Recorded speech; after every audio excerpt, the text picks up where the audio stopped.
আসসালামু আলাইকুম। আমি শান্ত, আমি ঠিক আছি, বাচ্চা আছি, মরি নাই। আপনাদের দোয়ায় এবং আল্লাহ পাক চাইছে বিদে আমার যখন মৃত্যু হবে, মৃত্যুর ডাক আসবে, তখন আমি অবশ্যই মরবো। আমি যেহেতু মানুষ, আমার মৃত্যুর সাথে একদিন গ্রহণ করতেই হবে। কিন্তু স্টেট কার্ড কথা কে লেগে এইভাবে ভুয়া নিউজ গুলা ছড়াইতেছেন, যে কারণে আমার ফ্যামিলির প্রত্যেকটা মানুষ বিভ্রান্ত হইতাছে। আমি কি স্ট্যাটাস দিছি যে আমার আইডিতে কেউ স্ট্যাটাস দিছে যে আমার কোনো হইছে বা আমি মারা গেছি? বরঞ্চ দোয়া করেন, ভালো ভালো ভিডিও দেখে পজিটিভ চিন্তা ভাবনা নিয়ে ভিডিও বানাইবেন, না নেগেটিভ ভিডিও বানান শুধু ভিউর কারণে। আমি কি আইনি ব্যবস্থা নিব?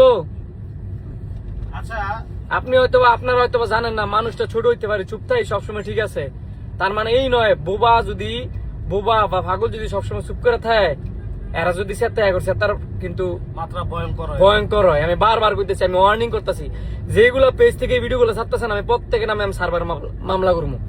আর মামলা করলে আপনি কি পাবেন? যে আপনার আইডি বার করতে পারবো না, আপনার ঠিকানা বার করতে পারবো না, এরকম লোক নাই। সার্ভার মামলা করলে কি হয় জানেন? 14 গোষ্ঠী বার করে নিয়ে আইবো।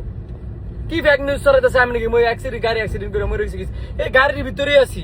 বরঞ্চ দোয়া করেন যাতে আল্লাহ পাক যাতে সুন্দর মতো বাড়িতে না হয়। আমরা মানুষদেরকে আমার পরিবার মানে বিভ্রান্তের মধ্যে হয়ে গেছে গা। আমার গ্রামের মধ্যে সবাই, গ্রামে আমার নানির বাড়িতে সবাই উঠছে, আমার কিছু হয়েছে নাকি? আপনারা হয়তো জানেন না, আমার বাড়ির মানুষ, আমার গ্রামের মানুষ আমার গুদ্দুর ভালোবাসে, আমার নরসিংদীর মানুষ, আমার এলাকার মানুষ আমার গুদ্দুর ভালোবাসে। আচ্ছা, একটা কথা কই আমি আমাদের ভিউয়ারদের উদ্দেশ্যে, আপনাদেরকে একটা কথা বলি ভাই, আমরা তো আমাদের সবকিছু আপনাদের সাথে শেয়ার করি, সুখ দুঃখ।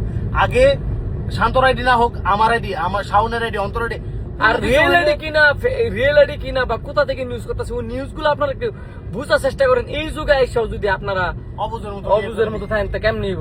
আবার এটা ভাববেন না যে এখন কারোর সাথে সম্পর্ক না, এমন মানুষের সাথে সম্পর্ক আছে, খালি যদি ফোন দা কই ভাই এই সার্ভারে মামলা করতে পারেন, কালকে ঢাকাইতেছি। আর সবাই তো ভিডিও ছাড়তেছে, তোরা তো ভিডিও ছাড়তেছিস সবাই। আর ফেক আইডি গুলো আপনারা চিনেন না, আমাদের ফলোয়ার কতদূর, আর ফেক আইডি গুলো ফলোয়ার কতটুকু। আমি বারবার করে কই দেই, অনুরোধ করে কই ভাই, এবার যারা এই ফেক নিউজ গুলো ছড়াইতেছেন ভিডিও গুলা ডিলিট করেন। আর নয়তো আমি যে আজকে নোয়াখালীতে যাইতেছি, আমি কালকে আবার ঢাকা ঢুকবো।